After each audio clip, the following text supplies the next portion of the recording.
From time to time, I like to make some videos out on my back porch. I see a lot of cool things out here. See squirrels, cats. Sometimes at night, a possum and even a raccoon will come up on the back porch, eat some of the cat food. I just keep working away. They don't bother me any. But I saw something really cool the other day. I saw Sasquatch. I didn't have my camera with me. I always carry it, but I didn't carry it this time. So now nobody believes me. But you know what? It's not going to happen to me twice. I will get Sasquatch if he comes back into this backyard. Holy, there he is! Huh, let me get it. There we go. I got it. Okay. There's Sasquatch. Good Lord. A spaceship is taking Sasquatch up. Oh, this is going to be great. I got it all. Okay, let me check. I can't believe this. My batteries were dead. Lost it. Hi, this is Colin Flaherty. A disappointed Colin Flaherty with White Girl Bleed a Lot. Here we talk about racial violence without racism, without rancor, without apologies. And here we use a lot of videos. Because you know what? When something really crazy happens, something that's really beyond what everybody thinks, the only way to really convince them that there's something else going on is video, right? Well, down in Ferguson yesterday, they had a huge, 30 black people protesting the untimely demise of St. Michael of Ferguson. And so they took their protest to a college campus where, well, let's just see what they told. Let's just go to the video. We'll see what they told the local reporters. Well, Melody, about 30 MSU students say people yelled and shouted the N-word along with explicit comments at them when they did this. Oh, that is awful what they said to those kids. I cannot wait till I see the video of that. Because you know how everybody carries video cameras here. Don't shoot. Hold on. Where are the videos? For being black. They were bold statements, but ones protesters say they wanted to make after seeing racial tensions break out in Ferguson. But when they took the message to the MSU campus last week, they became the target of the very thing they were protesting against.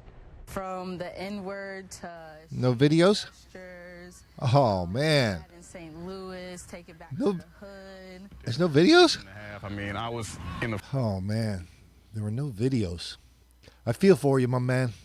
I feel for you, my lady. No videos. Wow. Isn't it amazing? All those people there. Everybody's battery went out at the same time. Yeah, happened to me too. That's how Sasquatch got away. That's why Sasquatch is running around in a spaceship right now, and I'm down here on planet Earth, and nobody believes me. Well, we do have a couple of other videos, so why don't we go to them? This is from the Ferguson protesters too. Trapped a white student near a college campus. Beat him up a little bit. Who cares? I want to go home.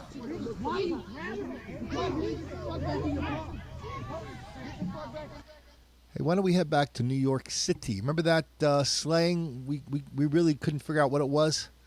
The guy with the hatchet comes up on a couple cops, hits one in the head.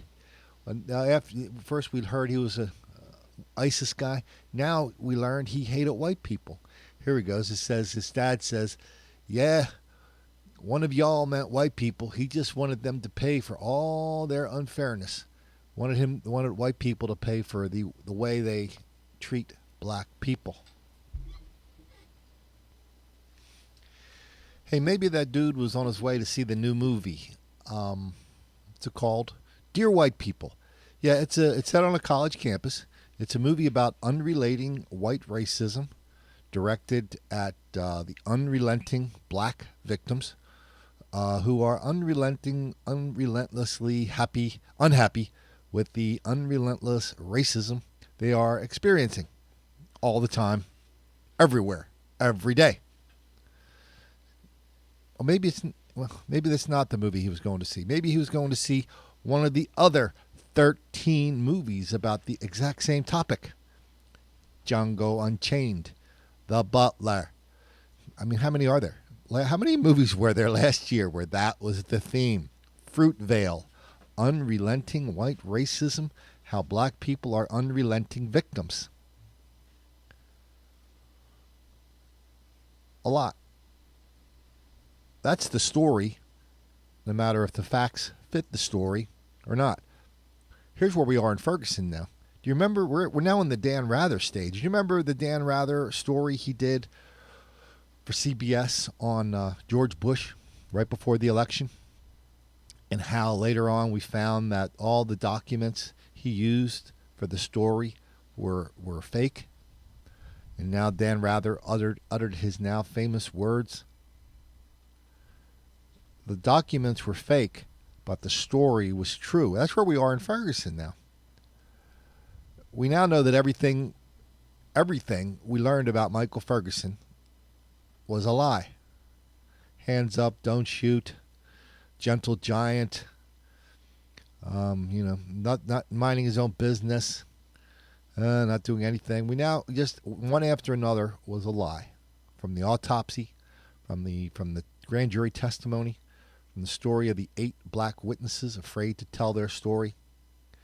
Well, the gang in Ferguson is starting to pivot now too, so they're pivoting away from Ferguson, and now they're into the Ferguson story may or may not have been true, but we're still very, very unhappy with the relentless white racism that's creating black victims relentlessly every day, everywhere.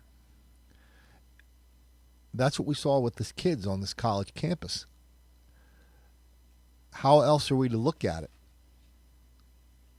They're sitting there manufacturing these charges of racism against these students. Everybody's got a cell phone. Not one person produced it.